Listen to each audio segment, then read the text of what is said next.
بسم اللہ الرحمن الرحیم۔ السلام علیکم ارسلان ٹی وی کے پیارے دوستو، ہم امید کرتے ہیں کہ آپ خیریت سے ہوں گے۔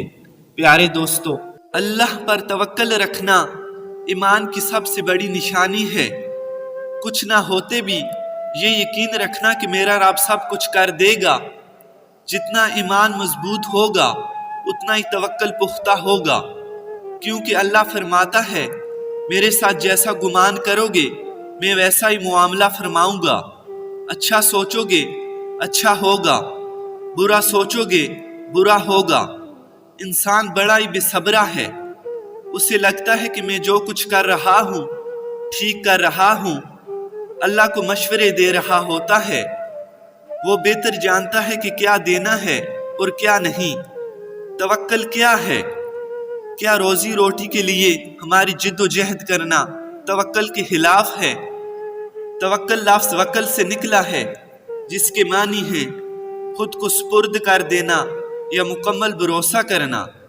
اس کی مزید تشریح کے لیے نبی کریم صلی اللہ علیہ وسلم کی ایک حدیث آپ تک پہنچانا چاہتا ہوں کہ نبی کریم صلی اللہ علیہ وسلم نے فرمایا، اگر تم اللہ پر بھروسہ رکھو جس طرح بھروسہ رکھنے کا حق ہے تو وہ تم کو ایسے رزق دے گا جیسے چڑیوں کو دیتا ہے کہ وہ صبح خالی پیٹ جاتی ہیں اور شام کو پرشکم واپس لوٹتی ہیں۔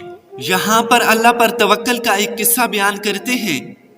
کسی صابر و شاکر اور نیک شخص کی بیوی بڑی بد زبان اور نافرمان تھی، جس کی وجہ سے وہ صاحب ایمان بڑا پریشان رہتا تھا۔ ایک مرتبہ اس نیک شخص کی بیوی اور بچوں کو کئی روز تک فاقے کاٹنے پڑے۔ بیوی نے شوہر کو برا بھلا کہا کہ جاؤ اور کچھ کما کر لاؤ۔ اس نیک بخت نے کہا، اللہ کی بندی، رات کو شور و غل اور ناشکری نہ کر، صبح جا کر کوئی مزدوری کر لوں گا۔ صبح وہ گھر سے نکل پڑتا ہے لیکن اسے کہیں بھی مزدوری نہیں ملتی۔ لوگ اپنے کام میں لگ جاتے ہیں، وہ ایک جنگل میں عشاء تک عبادت کرتا ہے اور خالی ہاتھ گھر واپس لوٹ جاتا ہے اور سوچتا ہے کہ خالی ہاتھ دیکھ کر بیوی طوفان کھڑا کر دے گی۔ تو بیوی نے سوال کیا کہ میاں، صبح سے لے کر اب تک کیا کمایا ہے؟ شوہر نے جواب دیا، جس کی مزدوری کی ہے وہ بڑا ہی رحیم و کریم ہے، اس نے کل دینے کا وعدہ کیا ہے۔ اس پر وہ عورت غصے ہو گئی اور کہنے لگی کہ ہمارے بچے چاہے بھوک سے مر جائیں، تم وعدے کرتے پھرو۔ اگلے دن وہ پھر گیا، خدا کی شان اسے پھر مزدوری نہ ملی۔ وہ پھر عبادت الہی میں مشغول ہو گیا۔ جب گھر واپس لوٹا تو پھر بیوی نے پوچھا کہ آج دونوں دن کی مزدوری لائے ہو؟ اس کے شوہر نے کہا، اس نے کل دینے کا وعدہ کیا ہے۔ یہ سن کر بیوی آگ بگولا ہو گئی اور کہنے لگی، کل تینوں دن کی مزدوری لے کے آنا ورنہ گھر نہ آنا، اور اپنے شوہر کو ایک تھیلی دے دی۔ پھر وہ نیک شخص اگلی صبح نکل پڑا، لیکن پھر اسے کہیں بھی مزدوری نہ ملی اور کسی معجزے کی تلاش کرنے لگا۔ بیوی کے ڈر سے اس نے اس تھیلی میں ریت ڈال لی کہ رات تو گزر جائے گی، لیکن جب گھر کے قریب آیا تو بیوی کا ڈر غالب آنے لگا اور واپس مڑنے لگا کہ اچانک ایسی خوشبو آئی کہ اس کے دل و دماغ کو معطر کر دیا۔ عورت خوشی خوشی گھر سے نکلی اور کہا، اندر آؤ، بتاتی ہوں کیا معاملہ ہے۔ کہنے لگی کہ ایک سبز پوش دروازے پر کھڑا کہہ رہا تھا کہ اپنے شوہر کی 3 دن کی اجرت لے لو۔ وہ اللہ کی حمد و ثنا میں کھو گیا۔ بیوی کہنے لگی کہ خوشحالی میں پریشانی کیسی؟ کہنے لگا، اللہ کی بندی، یہ میں نے 3 دن کہیں مزدوری نہیں کی، بلکہ میں تو اللہ کی حمد و ثنا کرتا رہا اور اللہ کی عبادت میں مشغول رہا۔ تیرے ڈر سے تھیلی میں ریت ڈال کر لا رہا تھا، لیکن اس رب نے میری لاج رکھ لی۔ پھر اس شخص نے تمام عمر اللہ کی شکر گزاری میں گزار دی۔ اللہ تعالیٰ پر توکل یعنی بھروسہ کرنا انبیاء کرام کے طریقے کے ساتھ اللہ تعالیٰ کا حکم بھی ہے۔ قرآن و سنت میں اللہ پر توکل کا بار بار حکم دیا گیا ہے۔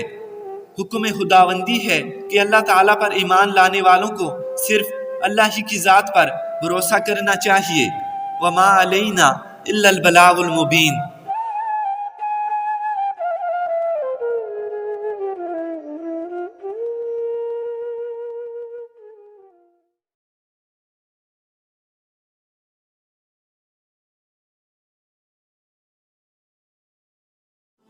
حضرت مالک بن دینار فرماتے ہیں کہ ایک دفعہ میں حج کے لیے گھر سے چل پڑا تو ایک بیابان میدان میں کوا دیکھا کہ اس کے منہ میں روٹی ہے اور وہ اڑتا جا رہا ہے۔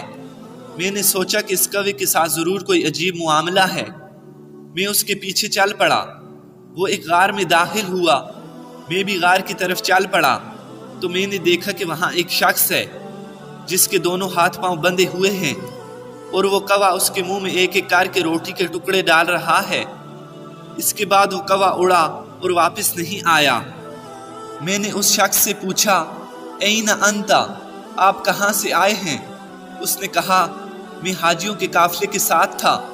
چوروں نے مجھے پکڑ کر سارا مال و متاع چھین لیا اور مجھے باندھ کر اس جگہ چھوڑ گئے ہیں۔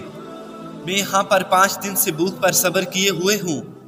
پھر وہ شخص کہنے لگا، میں نے اللہ تعالیٰ سے فریاد کی، میں پریشان حال ہوں، اے مالک و مولا مجھ پر رحم فرما۔ تو اس نے میرے پاس ایک کوا بھیجا ہے جو مجھے روزانہ کھانا کھلاتا ہے۔ میں نے اس حاجی کو کھولا اور ہم وہاں سے اکٹھے چل پڑے اور ہمیں راستے میں پیاس لگی۔ ہمارے پاس پانی نہیں تھا۔ ہم نے میدان میں نظر دوڑائی تو ایک کنواں نظر آیا، اس پر بہت سارے ہرن تھے۔ ہم نے کہا کہ اللہ کا شکر ہے کہ ہمیں کنواں مل گیا۔ جب ہم کنویں کے قریب گئے تو ہرن وہاں سے بھاگ گئے۔ جب کنویں سے پانی لینے لگے تو پانی بھی نیچے چلا گیا۔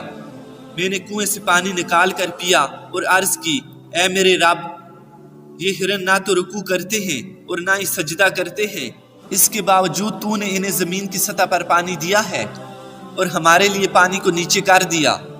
حضرت مالک بن دینار فرماتے ہیں تو غیب سے آواز آئی، اے مالک بن دینار، بے شک ان ہرنوں کا اپنے مالک پر کامل یقین تھا۔ وہ جانتے تھے کہ اللہ کے سوا ان کو کوئی پانی نہیں پلا سکتا، اس لیے ہم نے انہیں پانی پلایا اور تم نے رسی اور ڈول پر بھروسہ کیا۔ دوستو، جب آپ کے اندر ایمان و یقین کی طاقت پیدا ہو جائے گی تو آپ کی روح روشن و منور ہو جائے گی، آپ کو سرور آنے لگے گا، ایک عجیب سا اطمینان اور راحت محسوس ہوگی، جیسا کہ آپ کسی مجبور کی اس طرح مدد کرتے ہیں کہ اللہ تعالیٰ ہی آپ کا گواہ ہوتا ہے، تو آپ کو عجیب سا سکون محسوس ہوتا ہے۔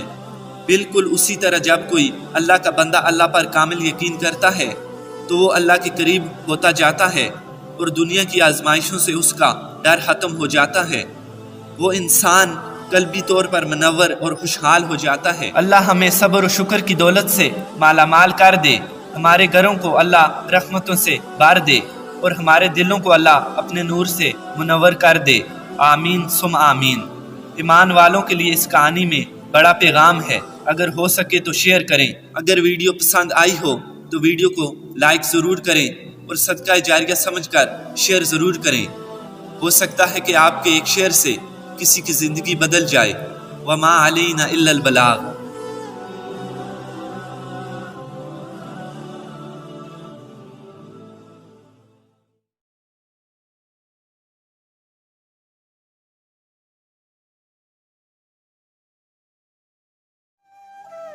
یہ قصہ ہے ایک حکیم صاحب کا جو کہ بہت نیک دل اور دیندار تھے، جن کا طب خانہ ایک پرانی سی عمارت میں ہوا کرتا تھا۔ حکیم صاحب روزانہ صبح اپنے طب خانے جانے سے پہلے اپنی بیوی سے کہتے کہ جو کچھ تمہیں آج کے دن کے لیے چاہیے وہ ایک پرچی پر لکھ دو۔ بیوی لکھ کر دے دیتی۔ حکیم صاحب دکان پر پہنچتے ہی وہ پرچی کھولتے، بیوی نے جو چیزیں لکھی ہوتی ان سب کے سامنے قیمت درج کرتے اور حساب لگاتے، پھر اپنے رب تعالیٰ سے دعا کرتے، یا اللہ، میں صرف تیرے حکم کی تعمیل میں تیری عبادت چھوڑ کر یہاں دنیا کے چکر میں آ بیٹھا ہوں۔ جیسے ہی تو میرے آج کے رزق کا بندوبست کر دے گا میں اسی وقت یہاں سے اٹھ کر جاؤں گا۔ اور پھر یہی ہوتا، کبھی صبح کے 9:30 بجے اور کبھی 10 بجے حکیم صاحب مریضوں سے فارغ ہو کر واپس اپنے گھر چلے جاتے۔ ایک دن حکیم صاحب نے دکان کھولی، رقم کا حساب لگانے کے لیے پرچی کھولی تو وہ پرچی کو دیکھتے ہی رہ گئے۔ ایک لمحے کے لیے تو حکیم صاحب مدہوش ہو گئے، ان کو اپنی آنکھوں کے سامنے تارے نظر آنے لگے، لیکن جلد ہی انہوں نے اپنے جذبات پر قابو پا لیا۔ آٹے، دال اور اس کے علاوہ بیوی نے لکھا تھا کہ بیٹی کے جہیز کا سامان۔ حکیم صاحب کچھ دیر کے لیے سوچتے رہے، پھر سب چیزوں کی قیمت ان کے سامنے لکھنے کے بعد جہیز کے سامان کے سامنے لکھ دیا، یہ خدا کا کام ہے اور خدا جانے۔ ایک دو مریض آئے تھے، ان کو حکیم صاحب نے دوائی دے دی۔ اسی دوران ایک بڑی گاڑی حکیم صاحب کے مکتب کے سامنے آ کر رکی، لیکن جو آدمی یا جو گاڑی آئی، حکیم صاحب ان کی طرف زیادہ متوجہ نہ ہوئے، کیونکہ کئی بڑی گاڑیوں والے حضرات حکیم صاحب کے پاس علاج کے لیے آیا کرتے تھے۔ جب پہلے والے مریض چلے گئے تو بڑی گاڑی والے صاحب گاڑی سے نکلے اور حکیم صاحب کو سلام کیا اور سامنے موجود کرسی پر بیٹھ گئے۔ حکیم صاحب نے کہا کہ اگر آپ نے کوئی دوائی لینی ہے تو یہاں میرے سامنے آ جائیے تاکہ میں آپ کا علاج کر سکوں۔ اگر کسی اور مریض کی دوائی لے جانی ہے تو مریض کا احوال بیان کر دیں۔ تو وہ صاحب بولے، حکیم صاحب میرا خیال ہے آپ نے مجھے پہچانا نہیں، لیکن آپ پہچان بھی کیسے سکتے ہیں؟ میں 15-16 سال کے بعد آپ سے مل رہا ہوں۔ اپنی شناخت کے لیے میں آپ کو اپنی گزشتہ ملاقات کا بتاتا ہوں۔ جب میں پہلی مرتبہ یہاں پر آیا تھا تو میں خود نہیں آیا تھا، بلکہ خدا نے مجھے آپ کے ساتھ بھیجا تھا، کیونکہ خداوند تعالیٰ کو مجھ پر رحم آ گیا تھا اور وہ میرا گھر آباد کرنا چاہتا تھا۔ ہوا کچھ یوں کہ میں اپنے آبائی گاؤں جا رہا تھا، عین آپ کی دکان کے سامنے ہماری گاڑی پنچر ہو گئی۔ ڈرائیور گاڑی کا ٹائر اتار کر پنچر لگوانے لے گیا۔ آپ نے جب دیکھا کہ میں گرمی میں گاڑی کے پاس کھڑا ہوں، آپ میرے پاس آئے اور مکتب کی طرف اشارہ کر کے کہا کہ اندر کرسی پر بیٹھ جائیں۔ اندھا کیا مانگتا ہے، بس 2 آنکھیں۔ میں نے آپ کا شکریہ ادا کیا اور کرسی پر آ کر بیٹھ گیا۔ ڈرائیور نے کچھ زیادہ ہی دیر لگا دی۔ ایک چھوٹی سی بچی بھی یہاں میرے پاس آ کر کھڑی ہو گئی اور بار بار کہہ رہی تھی، مجھے بہت بھوک لگ رہی ہے۔ تو آپ اس سے کہتے، تھوڑا صبر کرو بیٹی، ابھی چلتے ہیں۔ میں یہ سوچ کر کہ اتنی دیر سے آپ کے پاس بیٹھا ہوں، مجھے آپ سے کوئی دوائی خریدنی چاہیے تاکہ آپ میرے بیٹھنے کو زیادہ محسوس نہ کریں۔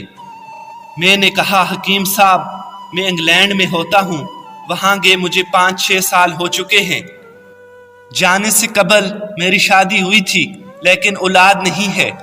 یہاں پر بھی بہت علاج کروایا اور وہاں انگلینڈ میں بھی، اب صرف مایوسی ہے۔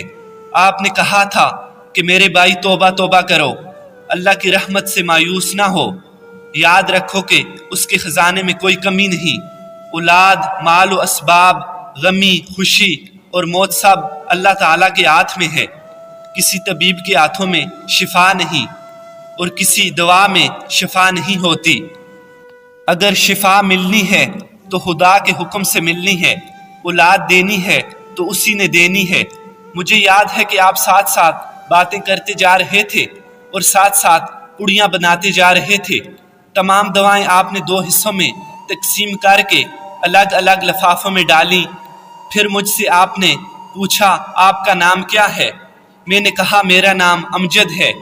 آپ نے ایک لفافے پر امجد لکھا اور دوسرے لفافے پر بیگم امجد لکھا۔ پھر دونوں لفافے تھیلی میں ڈال کر دوائی استعمال کرنے کا طریقہ سمجھایا۔ میں نے نیک دلی سے دوائی لے لی، کیونکہ میں تو صرف کچھ رقم آپ کو دینا چاہتا تھا۔ لیکن جب میں نے دوائی لینے کے بعد پوچھا کہ کتنے پیسے، آپ نے کہا کہ بس ٹھیک ہے۔ میں نے زیادہ زور ڈالا تو آپ نے کہا کہ آج کا کھاتا بند ہو گیا ہے۔ میں نے کہا، مجھے آپ کی بات سمجھ نہیں آئی۔ اسی دوران ایک اور شخص وہاں موجود تھا، اس نے مجھے بتایا کہ کھاتا بند ہونے کا مطلب یہ ہے کہ حکیم صاحب کے آج کے گھریلو اخراجات کے لیے جتنی رقم مطلوب تھی وہ پوری ہو گئی ہے۔ وہ رقم اللہ تعالیٰ نے پوری کر دی ہے، مزید رقم حکیم صاحب نہیں لیتے۔ میں کچھ حیران ہوا اور دل میں شرمندہ بھی ہوا کہ میرے کتنے گھٹیا خیالات تھے اور یہ سادہ حکیم کتنا نیک دل اور صبر والا ہے۔ میں نے جب گھر جا کر اپنی بیوی کو آپ کی دعائیں دکھائیں اور اسے ساری بات سمجھائی تو وہ کہنے لگی کہ وہ کوئی انسان نہیں بلکہ ہمارے لیے تو فرشتہ ہے، اور مجھے یقین ہے کہ اس کی دی ہوئی دوائی ہمارے لیے فائدہ مند ثابت ہوگی۔ حکیم صاحب آج میں 3 بچوں کا باپ ہوں۔ خدا نے آپ کو میری مدد کا وسیلہ بنایا۔ ہم ہمیشہ آپ کے لیے دعا کرتے ہیں۔ جب بھی میں پاکستان آیا ہمیشہ آپ کے مکتب آیا، لیکن ہمیشہ آپ کا مکتب بند پایا۔ میں کل دوپہر بھی آیا تھا لیکن آپ کا مکتب بند تھا۔ ایک آدمی آپ کے مکتب کے باہر کھڑا تھا۔ اس نے مجھ سے کہا کہ اگر آپ کو حکیم صاحب سے ملنا ہے تو 9 بجے لازمی پہنچ آئیں، ورنہ ان سے آپ نہیں مل پائیں گے۔ اس لیے میں آج سویرے سویرے آپ کے پاس آیا ہوں۔ جب 15 سال پہلے میں نے آپ کے مکتب میں آپ کی بیٹی دیکھی تھی تو میں نے بتایا تھا کہ اس کو دیکھ کر مجھے میری بانجی یاد آ رہی ہے۔ میری بانجی کی شادی اس ماہ کی 21 تاریخ کو ہونا تھی۔ اس کی شادی کا سارا خرچ میں نے اپنے ذمے لیا تھا۔ میں نے اس کی ماں کو رقم بھجوا دی تھی کہ وہ اپنی مرضی کی چیزیں خرید لے۔ اسے بخار تھا لیکن اس نے کسی کو نہ بتایا اور بخار کی دوائیں کھاتی رہی اور گھومتی رہی۔ پھر ایک دن بازار میں بے ہوش ہو کر گر گئی۔ ہسپتال پہنچنے پر پتہ چلا کہ اسے گردن توڑ بخار ہے۔ آخر وہ بیماری کی تاب نہ لاتے ہوئے دم توڑ گئی۔ اس کے فوت ہوتے ہی مجھے اور میری بیوی کو آپ کی بیٹی کا خیال آنے لگا اور ہم نے فیصلہ کیا کہ ہم جہیز کا سارا سامان آپ کی بیٹی کے لیے پہنچا دیں گے۔ اگر شادی جلد ہو گئی تو سارا انتظام خود کریں گے، اور ابھی کچھ وقت ہوا تو نقد رقم پہنچا دیں گے۔ میری آرزو ہے آپ اس سب کے لیے مجھے انکار نہیں کریں گے۔ حکیم صاحب حیران و پریشان تھے۔ پھر بولے، امجد صاحب مجھے تو یقین نہیں ہو رہا۔ تو گھر کی گھریلو ضروریات کے علاوہ بیٹی کے جہیز کا سامان لانے کو لکھا تھا، اور آپ خود دیکھ لیں میں نے پرچی پر کیا لکھا ہوا ہے۔ یہ کہہ کر حکیم صاحب نے پرچی امجد صاحب کو تھما دی۔ امجد صاحب نے جب پرچی دیکھی تو عبارت دیکھ کر حیران ہو گئے۔ لکھا تھا، خدا کا کام ہے خدا جانے۔ امجد صاحب یقین جانے، جو بھی بیوی نے راشن کی پرچی لکھی ہو، آج تک ایسا نہیں ہوا کہ وہ پرچی میں نے پوری نہ کی ہو اور سب چیزیں خریدنے کا بندوبست نہ ہوا ہو۔ حکیم صاحب مزید بولے، آپ کی بانجی کا مجھے بے حد افسوس ہے، لیکن میں اس پاک رب کی قدرت پر حیران ہوں کہ جو کیا کیا معجزے دکھاتا ہے۔ اس طرح حکیم صاحب کی بیٹی کے جہیز کا بندوبست ہوتا ہے اور بڑے اچھے طریقے سے اس کی شادی ہو جاتی ہے۔ محترم عزیزو، یہ کہانی یہاں ختم ہوتی ہے، لیکن اس میں ہمارے لیے زندگی گزارنے کا سامان ہے، اور یہ پیغام ہے اور یہ میسج بھی ہے کہ اللہ پر بھروسہ کرنا چاہیے، اللہ سے کبھی نا امید نہیں ہونا چاہیے۔